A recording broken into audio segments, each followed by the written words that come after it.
नमस्कार। एनटिभी कोहलपुर समाचारमा स्वागत छ। म नवीन नेपाली र साङ्केतिकरणमा हुनुहुन्छ दोबासे दिपा थापा। बेमौसमी वर्षाले खेतमै धान सखा पारेपछि किसानहरू बिलख बन्द छन्। भन्छन् सरकारले दिएको सानो राहतले वर्षभर कसरी पाल्ने सन्तान र बाँच्ने कसरी। केही समय पहिले सरकारले घोषणा गरेको सामान्य राहतमा चित्त नबुझाएका कृषकहरू क्षतिपूर्तिको प्रतीक्षामा छन्। छानबिन कार्यदलले बनाएको कार्यविधिमा के छ जो सरकारले स्वीकृत गरेको छ। आजको समाचारमा हुम्लाका कृषकहरूले न बचाउन सके आलुको बिउ न त हिमपातले अन्न छर्न दियो र अछाममा पानीले परिवर्तन भएको महिलाहरूको जीवन कथा। तर सुरुमा प्रमुख समाचार। बेमौसमी वर्षाले क्षति बेहोरेका किसानलाई राहत र क्षतिपूर्ति दिने सरकारको तयारी। अध्ययनपछि कार्यदलले पेश गरेको कार्यविधि स्वीकृत। सुस्ताको नेपाली भूमि नाप जाँच गरेको भारतीय एसएसबीलाई नेपाली प्रशासनको ध्यानाकर्षण। लालपुर्जा भएका नेपालीले जमिन उपभोग गर्न पाएनन्। घर घरमा धारा जडानपछि पानीको समस्या भोग्दै आएका अछामका महिलाको दिनचर्या फेरिँदै पानी सहजै उपलब्ध भएपछि समयको पनि बचत। बेलारुसको पूर्वी सीमाबाट आएका प्रवासीलाई पोल्यान्ड प्रवेशमा रोक। 12,000 सुरक्षाकर्मी सिमानामा तैनात। र खुट्टामा चोट लागेपछि इङ्ल्यान्डका ब्याट्सम्यान जेसन रोय विश्वकपबाट बाहिरिए। इङ्ल्यान्डलाई ठूलो धक्का।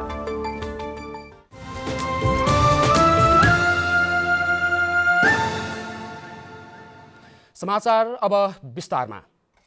सरकारले हालैको बेमौसमी वर्षाबाट धानबालीमा भएको क्षतिको राहत उपलब्ध गराउने सम्बन्धमा कार्यदलले पेश गरेको कार्यविधि स्वीकृत गरेको छ।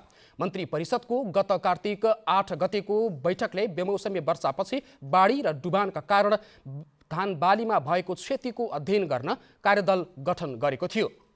कार्यदलमा गृह मन्त्रालयका सचिवलाई संयोजक तोकिएको थियो। कार्यदललाई 3 दिनको समयसीमा दिइएको थियो। सञ्चार तथा सूचना प्रविधि मन्त्री ज्ञानेन्द्र बहादुर कार्कीले कार्यदलले तयार पारेको कार्यविधिका आधारमा थप प्रक्रिया अगाडि बढ्ने जानकारी दिनुभएको छ। बेमौसमी वर्षाको कारण देशभर करिब 7 अर्ब बराबरको धानबाली नष्ट भएको प्रारम्भिक अनुमान गरिएको छ।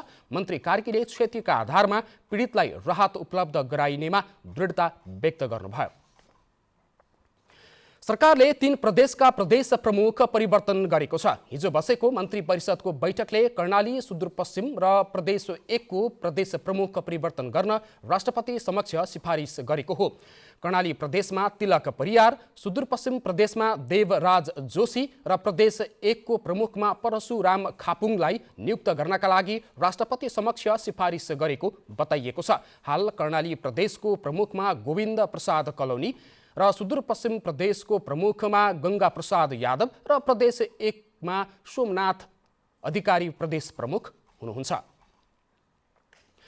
सूर्य भगवानको उपासना गरी श्रद्धा, निष्ठा र भक्तिपूर्वक मनाइने छठ पर्वको दोस्रो दिन आज खरना मनाइँदैछ। खरनाको दिन बिहानैदेखि निराहार व्रत बस्ने र साँझ सक्खर भएको खीर पकाई केरा, लड्डु, मुला सहितको प्रसाद चढाएर व्रतालुले समेत सोही प्रसाद खाने प्रचलन रहेको छ।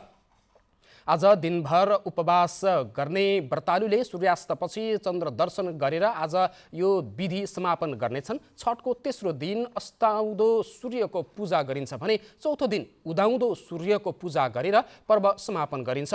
पर्वमा अर्घ दिने पवित्र जलाशय किनारमा आकर्षक घाट बनाइने र सरसफाई गरिने कामलाई महत्त्वका साथ लिने गरिएको छ। सुरुमा मिथिलाञ्चलमा मात्र मनाइने यो पर्व हिजो आज सबै जात जाति र धर्मावलम्बीहरूले समेत श्रद्धा एवं भक्तिपूर्वक मनाउने गरेका छन्। नेपालीहरूको दोस्रो ठूलो चाड तिहार सकिएसँगै सुदूरपश्चिम प्रदेशका पहाडी जिल्लाहरूमा जात्राको रौनक सुरु भएको छ।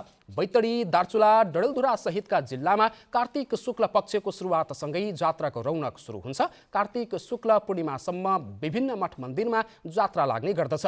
कार्तिक शुक्ल पक्षमै बैतडीको प्रसिद्ध त्रिपुरा सुन्दरी भगवती, 12 ज्योतिर्लिङ्ग मध्येको केदारनाथ भनेर चिनिने रौला केदार, मेलौली भगवती, शिवनाथ महारुद्र, त्रिवेणीधाम र दोगडा केदारमा रहेको भिटा केदार मन्दिरमा जात्रा लाग्ने गर्दछ।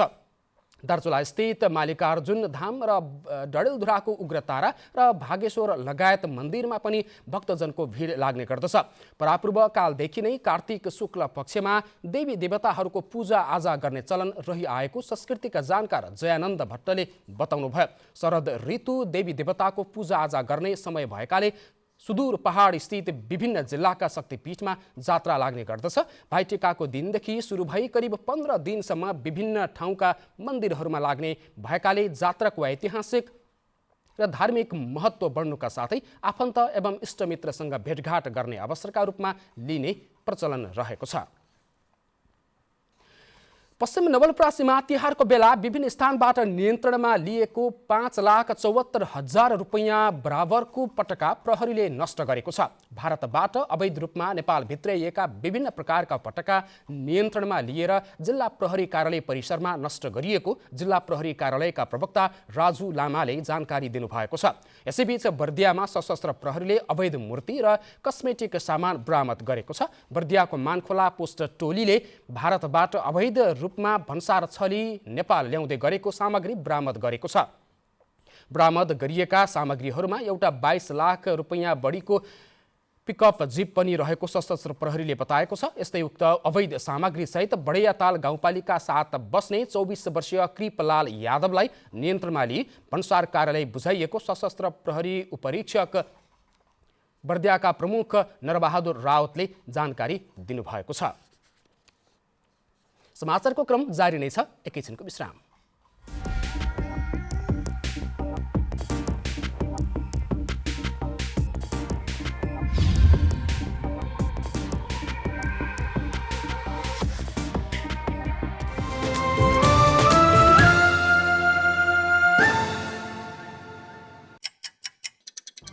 हर घड़ी हर प्रहर,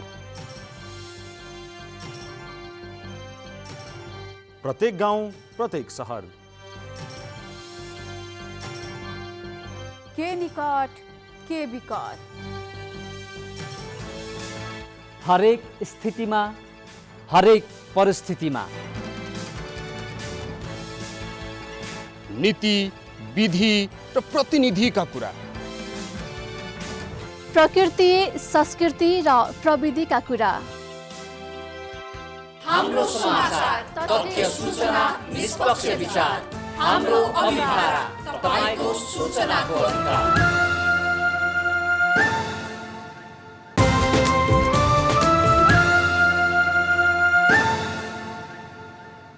विश्रामपछि समाचारमा पुनः स्वागत छ। अब बाँकी समाचार।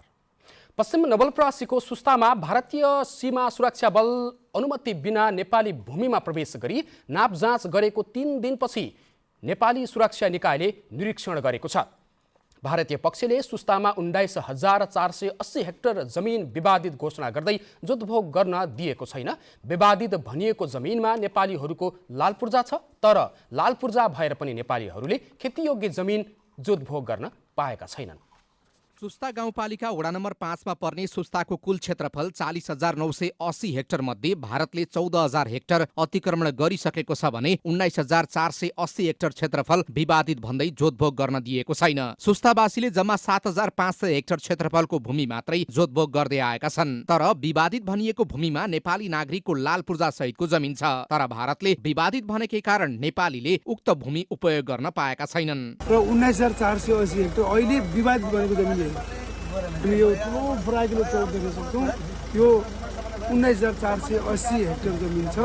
यो विवादित भन्छ, तर विवादित हुने किन विवादित भने यसको पूर्जा अहिले पनि सुस्तावासीहरूसँग छ। भारतीय सीमा सुरक्षा बल एसएसबीले पटक पटक विवादित भनिएको उक्त क्षेत्रको नापजाँच गर्दै आएको छ, जसका कारण सुस्तावासी कतै उक्त भूमि नै गुम्ने त होइन भन्ने चिन्तामा छन्। प्रस्तीले नापेर जुन विवादित क्षेत्र नराडीको किनारमा छ, त्यो नराडीको किनारबाट तिनीहरू नाप्दै हाम्रो सुस्ताको जुन यो तटबन्ध बाँधको 1 नम्बर टोकरमा पुगेका छन्। भारतीय पक्षीय हतियारसहित नेपाली भूमिमा प्रवेश गरी नापजाँच गरेको पाइएपछि जिल्लास्थित सुरक्षा निकाय र स्थानीय जनप्रतिनिधिको टोलीले सुस्ता क्षेत्रको निरीक्षण गरेको छ। सुस्तामा बिना जानकारी नापजाँच गरेको विषयमा भारतको ध्यानाकर्षण गराउने जिल्ला प्रशासन कार्यालयले जनाएको छ। जुन उपस्थिति नेपालको भूमिमा जुन भयो बिना जानकारी बिना कोअर्डिनेसन, यसका विषयमा उहाँहरूको उच्च तहसँग सशस्त्र प्रहरीले र मैले चाहिँ त्यहाँको जिल्ला प्रमुखसँग चाहिँ कुरा गर्ने चाहिँ। सुस्तामा कुनै पनि सीमा स्तम्भ छैन। विवाद बढेपछि सिमलको रुखलाई सीमा स्तम्भ मानिँदै आएको छ। सुस्तावासीले कूटनैतिक माध्यमबाट सीमा समस्या समाधान गरी सिमानामा जङ्गे पिलर राख्न माग गरेका छन्। विकास अधिकारी, नेपाल टेलिभिजन, लुम्बिनी प्रदेश, पश्चिम नवलपरासी।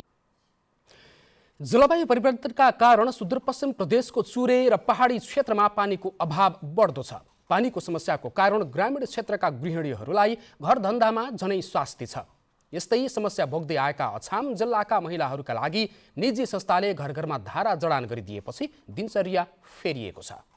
अछामको कमलबजार नगरपालिकाका महिलाले 2 वर्ष अघिसम्म पैदल 1.5 घण्टा टाढाबाट पानी ल्याउनु पर्थ्यो, त्यो पनि खोलाको दूषित पानी।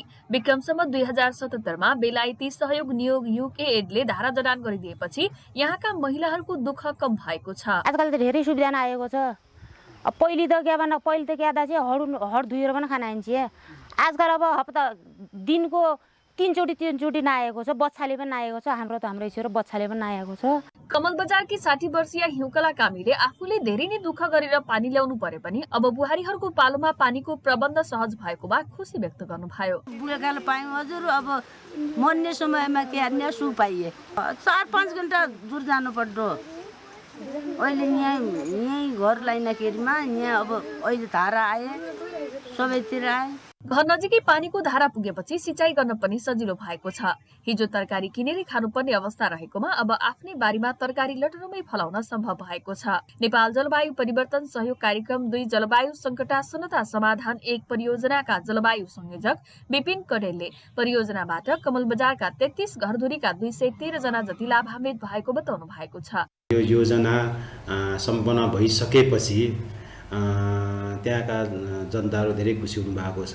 प्रथम चरणदेखि नै तपाईँको जलवायु परिवर्तन अनुकूलन योजनाहरूलाई चाहिँ स्थानीय जनताको माग अनुसार नै कार्यान्वयन प्रक्रियामा अगाडि बढाइरहेका छौँ। जलवायु परिवर्तनका बीच हामी कसरी जीवनशैली सहज बनाउन सक्छौं भन्ने एक उदाहरण हो यो। आगामी दिनमा पनि जलवायु परिवर्तनको प्रभावसँग सामना गर्दै जीवन सहज ढंगले अघि बढाउन सरकारवाला सबै निकायहरूले कार्यक्रमहरू ल्याउनु पर्ने र प्रभावकारी ढंगले तिनको कार्यान्वयन गर्नुपर्ने कतिपय बुद्धिजीवीहरूले बताउनु भएको छ।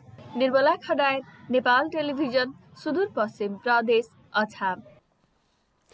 कार्तिक 25 गतेदेखि सुरु हुने राष्ट्रिय जनगणना 2078 का लागि विवरण संकलन गर्ने गणकहरू घर घरमा पुग्ने तयारी गरिरहेका छन्। गणकहरूलाई सहयोग गर्ने सरकारले सबैलाई आग्रह समेत गरेको छ, तर गणकहरूलाई असहयोग गर्नेहरूलाई भने कानुन बमोजिम कारबाही गर्ने चेतावनी समेत दिइएको छ। गणकहरूले आवश्यकताका आधारमा 55 देखि 80 वटा प्रश्न सोध्नेछन्, तर उनीहरूलाई असहयोग गरे, मागेको सूचना दिन इन्कार गरे वा झुटो सूचना दिएको खण्डमा कारबाही हुने भएको छ। तथ्याङ्क ऐन 2015 मा भएको व्यवस्था अनुसार कारबाही हुनेछ। जनगणनामा असहयोग गर्नेलाई 2 महिना कैद वा 200 रुपैयाँ जरिवाना वा दुवै सजाय हुने व्यवस्था रहेको छ।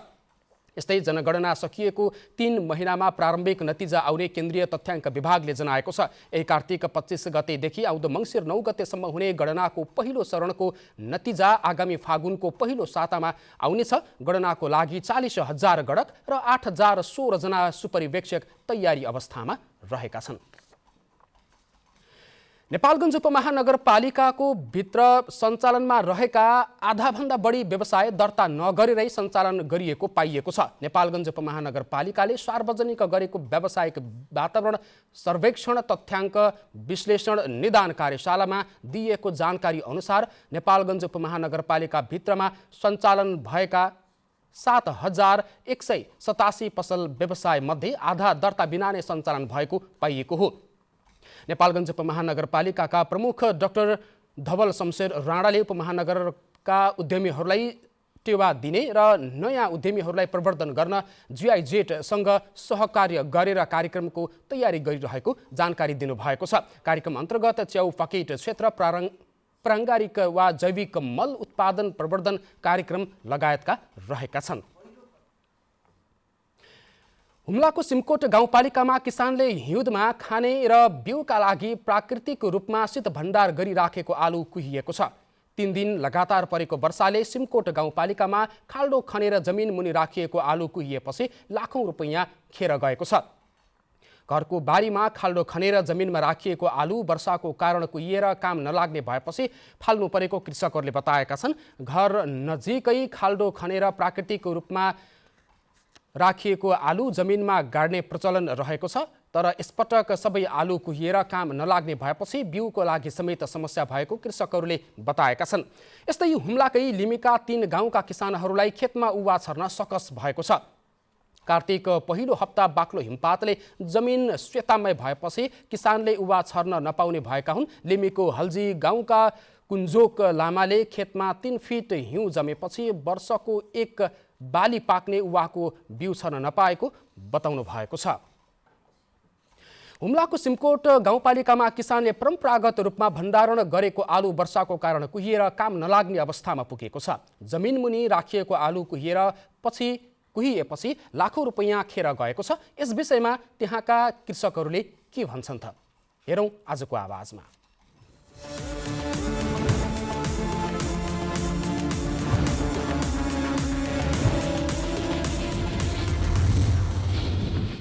त्यो माटोमा नि जिमेनमै त हाल्यो, त्यो जिमेनमै त हाल्यो, फुतुक्कै आयो, एक गडा रहन भन्ने नै हो। त्यो कोही अनि त्यही गाडीमा अझ फाल्यो, अझ त्यो खाडल चेपिया छौँ, त्यो खाडल पनि विस्तार गर्छ। त्यही वर्ष नि केही पनि राखेन। अब निक्सी आलु सब एक निक्सी आना सब उसिट्टी आइले हो, यता त्यो राखेको त भित्त गोठामा राख्यो, त्यही पनि कुहिगएछ, एक रहेन। बोक्क फाल्यौँ बाबु, 10, 12, 13 कट्टर जति फाल्यौँ। एक बिउ लाउने पनि आलु छैन, एउटा पनि आलु बिउ लाउने आलु रहेन बाबु। त्यत्तिकै हामीले अस्ति सब निकालेर त्यो सब गोरुले मात्रै खायो। खानाभन्दा त बिउ लगाउने समस्या भएको तरकारी खाना त छिन्दियो, पुरै छिन्दियो। अब खाडलमा हालिन्छ, बन घरबाट एक्लै मान्छे, अब घरमा अरू मान्छेहरू गर्ने हुँदैन, ठाउँ पनि हुँदैन। त्यो बारीमा एउटा खाडल खनेर त्यसमा हाल्छौँ। त्यो जहिले प्रायः जसो वर्षैपछि त्यही गर्थ्यौँ, पुग्दैन थियो। योचोटि चाहिँ 3 रात के अरे 3 दिन 4 रातको पानीले गर्दा अब सुक्कै गयो। धेरै जसो खाडलमा हाल्ने जतिको त्यस्तै छ, खाडलमा नहाल्ने बाहेक खाडलमा हाल्ने जति सबैको त्यस्तै छ। तरकारी खाना पनि समस्या, बिउ पनि के गर्ने थाहै छैन।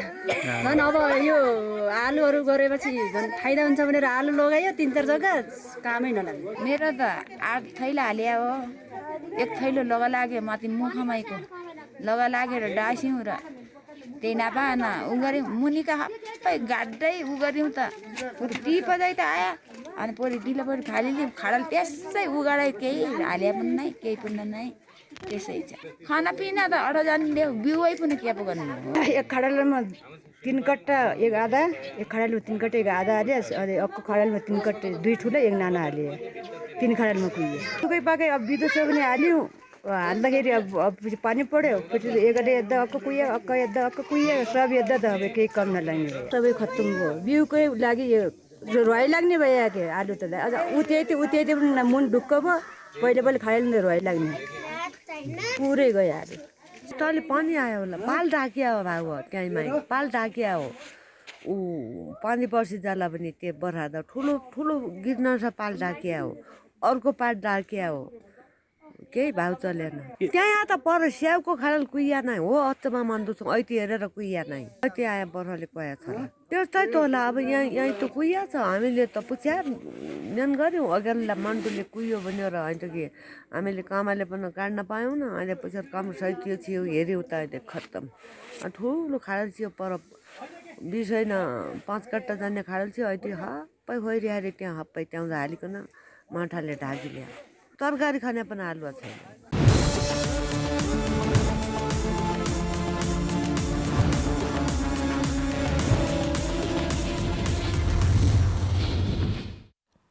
समाचारको क्रम जारी नै छ, एकैछिनको विश्राम।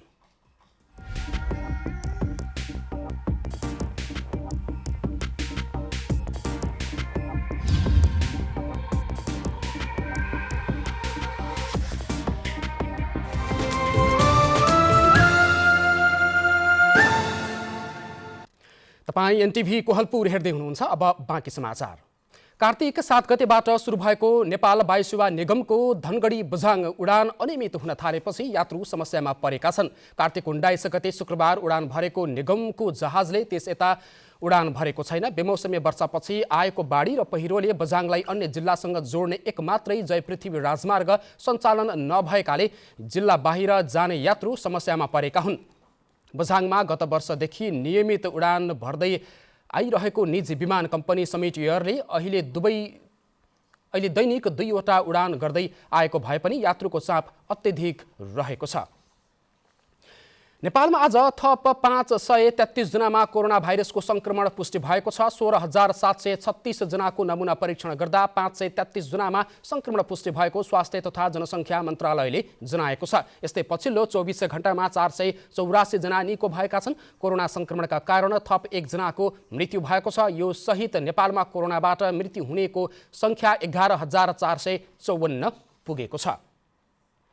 अब अन्तर्राष्ट्रिय समाचार।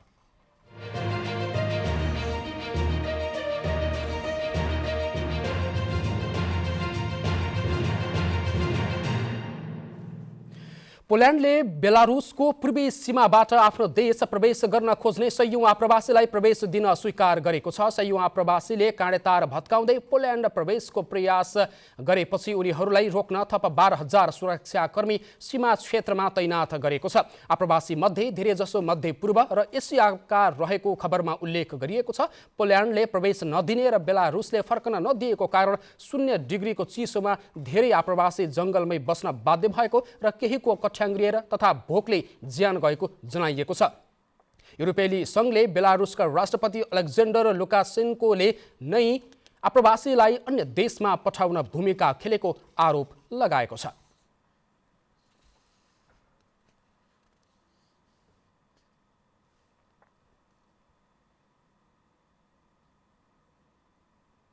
अब आर्थिक समाचार।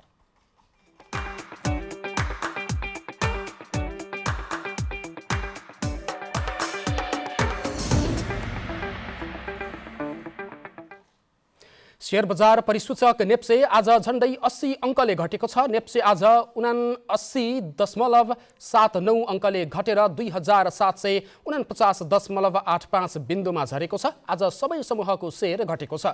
आज 225 कम्पनीको 1 करोड 19 लाख किता शेयर 6 अर्ब 52 करोड रुपैयाँमा कारोबार भएको छ। सबैभन्दा धेरै नोबेल बैंकको 29 करोड 82 लाख रुपैयाँको शेयर कारोबार भएको छ। आज आइसिएफसी फाइनान्स र महालक्ष्मी विकास बैंकको शेयर सबैभन्दा धेरै 10% घटेको छ। समग्र बजार घटे पनि मानुषी लघु वित्त र साहस ऊर्जाको शेयर 10% बढेको छ।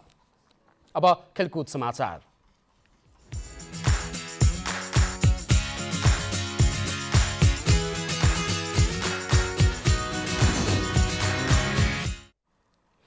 खुट्टामा चोट लागेपछि इङ्ल्यान्डका ब्याट्सम्यान जेसन रोयले टी20 विश्वकपका थप खेलहरू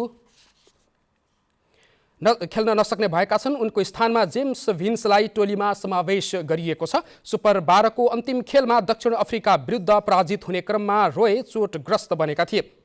फिल्डिङ गर्दा नै उनको खुट्टामा समस्या देखिएको थियो। पछि ब्याटिङ गर्दा 5औं ओभरमा सिङ्गल लिने क्रममा उनको खुट्टामा थप समस्या देखिएको थियो।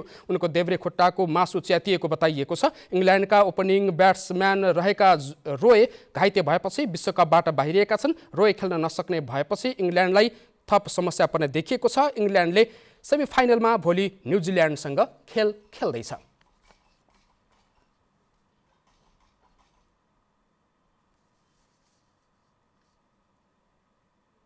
अब मौसम।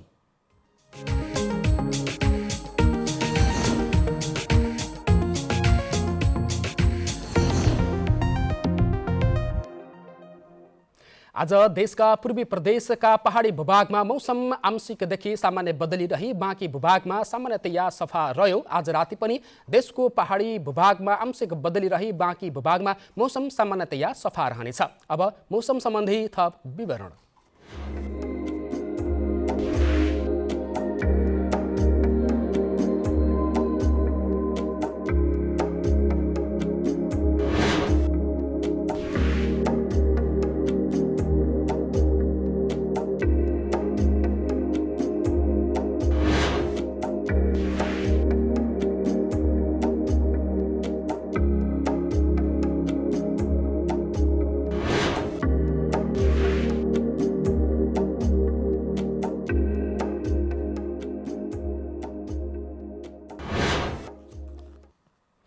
समाचारको अन्त्यमा प्रमुख समाचार पुनः एकपटक। बेमौसमी वर्षाले क्षति बेहोरेका किसानलाई राहत र क्षतिपूर्ति दिने सरकारको तयारी। अध्ययनपछि कार्यदलले पेश गरेको कार्यविधि स्वीकृत। सुस्ताको नेपाली भूमि नाप जाँच गरेको भारतीय एसएसबीलाई नेपाली प्रशासनको ध्यान आकर्षण। लाल पूर्जा भएका नेपालीले जमिन उपभोग गर्न पाएनन्। घर घरमा धारा जडानपछि पानीको समस्या झेल्दै आएका अछामका महिलाको दिनचर्या फेरिँदै पानी सहजै उपलब्ध भएपछि समयको पनि बचत। बेलारुसको पूर्वी सीमाबाट आएका प्रवासीलाई पोल्यान्ड प्रवेशमा रोक। 12,000 सुरक्षाकर्मी सिमानामा तैनात। र खुट्टामा चोट लागेपछि इङ्ल्यान्डका ब्याट्सम्यान जेसन रोय विश्वकपबाट बाहिरिए। इङ्ल्यान्डलाई ठूलो धक्का।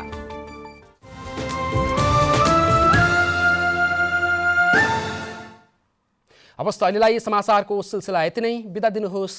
नमस्कार।